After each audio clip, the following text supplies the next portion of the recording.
محنت کی جس نے یہ ثابت کر دیا کہ حالات چاہے جیسے بھی ہوں عورت اس کا مقابلہ کسی مرد کے بغیر بھی کر سکتی ہے۔ آئیے یہ غم بھری کہانی اسی عورت کی زبانی سنیے۔ میرا نام روشن آرا ہے۔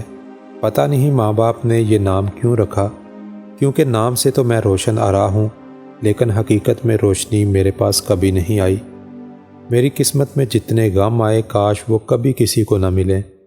زندگی کی کوئی رات اور کوئی دن خوشی سے ہنستے ہوئے نہیں گزرا، مگر اتنا ضرور ہے کہ آنے والی کل کے انتظار میں رات کو سوتے وقت تھوڑا سا مسکرا لیتی تھی کہ کل کا دن شاید کوئی خوشی کی نوید لائے۔ میری شادی 20 سال کی عمر میں ہی ہو گئی تھی۔ شادی کے چند سال تو بہت اچھے گزرے، شوہر بھی اچھے اور ہمیشہ مسکرانے والے تھے۔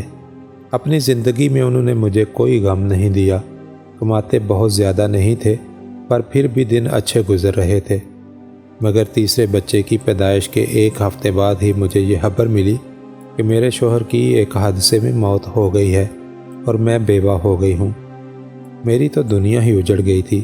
کئی دنوں تک تو مجھے کوئی ہوش ہی نہیں تھا، مگر 1 مہینے کے بعد کچھ سنبھلی تو میری ساس اور میرے دیور نے کمرے میں آ کر کہا، دیکھو اب تمہارا شوہر چلا گیا ہے اور یہاں کمانے والا بھی اب تمہارا ایک دیور ہی ہے۔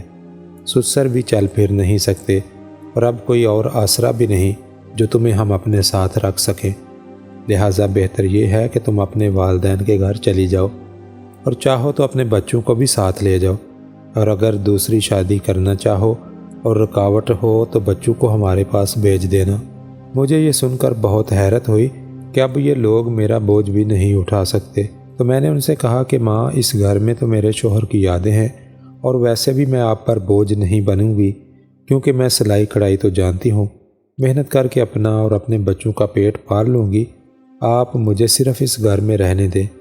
رہا شادی کا سوال تو وہ اب میں نہیں کروں گی، یہ بچے ہی میرا سہارا ہیں اور کوئی دوسرا باپ انہیں وہ پیار نہیں دے سکتا۔ مگر انہوں نے میری کوئی بات نہ مانی اور مجھے کہا کہ تم 3 دن کے اندر فیصلہ کر لو، ہم یہاں سے چلے جائیں گے، کیونکہ اب یہ مکان بیچ کر تمہارا دیور کوئی کام شروع کرے گا۔ میں نے جب یہ سنا تو میرا دل غموں سے بھر آیا۔ تب میں نے کہا، ٹھیک ہے ماں جی، آپ مجھے رکھنا ہی نہیں چاہتے تو میں 3 دن رک کر کیا کروں گی۔ لہٰذا اگلے ہی دن میں نے وہ گھر چھوڑ دیا اور اپنی ماں کے گھر آ گئی۔ میں ماں کے گھر میں کچھ دنوں رہی تھی کہ بھابھیوں نے میرے بھائیوں کے کان بھرنے شروع کر دیے کہ روشن آرا کے بچے ہمارے بچوں کو مارتے ہیں، انہیں کھیلنے نہیں دیتے۔ حالانکہ میں اپنے بچوں کو اپنے کمرے میں ہی رکھتی تھی، نہ تو میرے بچے ان کے بچوں کے ساتھ کھیلتے تھے اور نہ ہی وہ بات چیت کرتے تھے، یہ بس بیچارے آپس میں ہی کھیل کود کر کمرے میں ہی سو جاتے تھے۔ آہستہ آہستہ میں نے اپنا کچھ زیور بیچ کر ایک سلائی مشین لی اور محلے سے سلائی کا کام منگوانا شروع کیا۔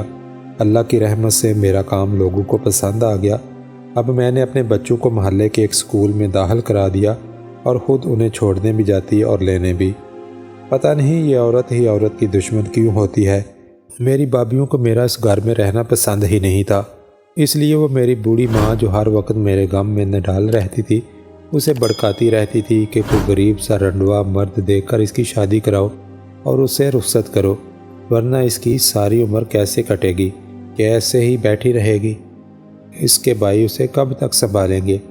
ویسے بھی اب ہمارے بچے بڑے ہو رہے ہیں، گھر میں جگہ تنگ ہوتی جا رہی ہے، اگر کوئی اس کے بچوں کو لینے کو تیار نہ ہو تو ایک ایک کر کے کسی بے اولاد کو دے دے، پل ہی جائیں گے۔ لیکن ان ظالم بھائیوں کو یہ خیال نہ آیا کہ ان بچوں کی خاطر میں نے اپنا سسرال چھوڑا تھا اور شادی نہ کرنے کا ارادہ کر لیا تھا، تو کیا میں ان بچوں کے بغیر رہ سکتی تھی؟ کیا کوئی بھی ماں اپنے بچوں کے بغیر جی سکتی ہے؟ ایسا تو شاید کوئی جانور بھی نہ کر سکے۔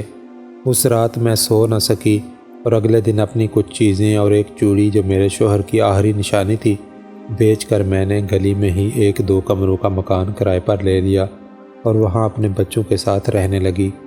اب خرچے بھی بڑھ گئے تھے، اس لیے مجھے سلائی کا کام بھی بڑھانا تھا۔ اس سب میں میری ایک دوست نے بہت مدد کی اور اپنی ماں سے کہہ کر اس نے مجھے ایک بوتیک کی مالکن سے ملوایا۔ اسے میرا کام پسند آ گیا اور وہ مجھے ہر مہینے اتنا کام دینے لگی کہ میں اپنا گزارا کرنے لگی۔ اس کے باوجود میرے بچوں کو بہت ساری محرومیوں کا سامنا کرنا پڑا۔ اس دوران میرے بھائیوں نے میری خبر تو کیا لینی تھی، وہ میری ماں سے بھی تنگ آ گئے، اس لیے میں اپنی بیمار ماں کو بھی اپنے ساتھ اپنے گھر لے آئی۔ بوتیک کی مالکن جس سے میں کام لیتی تھی، اس نے مجھ سے کہا کہ اگر تمہیں ایک چھوٹی سی فیکٹری لگا دوں تو کیا تم یہ کام سنبھال سکو گی؟ میں نے کہا کیوں نہیں، لہٰذا اس نے میرے گھر پر ہی مجھے کچھ مشینیں لگوا دیں اور کہا کہ اب تم مجھے میرے آرڈر پورا کروا دیا کرنا۔ میں یہ کام خوش اسلوبی سے سر انجام دیتی تھی۔ بفضل خدا آج میرا ایک بیٹا میڈیکل سائنس کا فائنل امتحان دے رہا ہے اور دوسرا بیٹا بینک میں ملازمت کرتا ہے اور بیٹی کی شادی ہونے والی ہے۔ میرے بیٹے کہتے ہیں کہ ماں اب یہ کام تم چھوڑ دو، لیکن میں یہ کام نہیں چھوڑوں گی جب تک مجھ میں ہمت ہے۔ اپنے لیے کچھ رقم اور کفن خرید رکھا ہے، نہ جانے میری ماں کی طرح کب میرے بچوں پر میں بوجھ بن جاؤں۔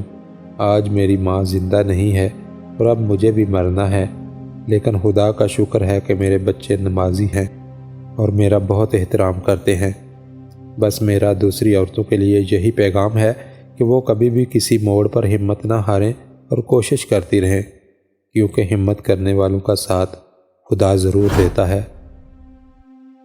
دوستو، ویڈیو پسند آئی ہو تو اس کو لائک کریں، دوسروں کے ساتھ شیئر کریں اور اپنی رائے کا اظہار کمنٹس باکس میں ضرور کریں۔